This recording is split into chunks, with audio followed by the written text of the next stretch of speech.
अस्सलाम वालेकुम। मेरा नाम अली रज़ा महर एडवोकेट है फ्रॉम गुजरांवाला से। मैं आज आपके साथ एक ऐसी इन्फॉर्मेशन शेयर करने जा रहा हूँ जिसका हमारी रोज़मर्रा ज़िंदगी में बहुत ही ज़्यादा हमें ऐसे केसेस नज़र आते हैं। The electricity act 1910। सबसे पहले मैं ये कहना चाहूँगा कि बिजली चोरी करना एक कानूनन जुर्म है। लेकिन हमारी अदालतों में हमें ऐसे अपने बहुत सारे केस होते हैं जहाँ पर लोग आते हैं कि हमारे ऊपर एफआईआर हो गई है या हमें डिडक्शन बिल दे दिया गया है तो उसका कोई सद्देबाब किया जाए। बिजली 2 किस्म की चोरी होती है। बिजली की 2 किस्म की इकसाम है जिसमें लोग बिजली को चोरी करते हैं। एक तो डायरेक्ट कुंडा डाल के वो ट्रांसमिशन लाइन पे, मेन लाइन पे कुंडा डालते हैं और बिजली को चोरी करते हैं। एक चोरी की इकसाम है जी, वो मीटर में कोई गड़बड़ करते हैं इसकी रीडिंग की ताकि बिल कम आए। दूसरी इकसाम चोरी की ये है।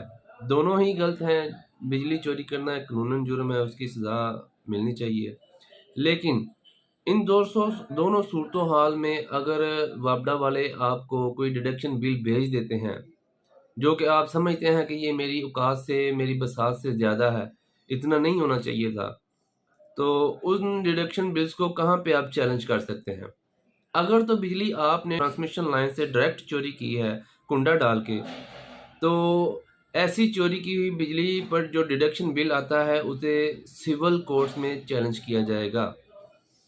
अगर आपने बिजली जो है वो मीटर की रीडिंग को छेड़-छाड़ करके या किसी भी दीगर ज़राए से चोरी की है, तो उसे इलेक्ट्रिक इंस्ट्रक्टर के पास चैलेंज किया जाएगा। इसके लिए केस लॉ भी मौजूद हैं। 2016 वाईएलआर पेज नंबर 267।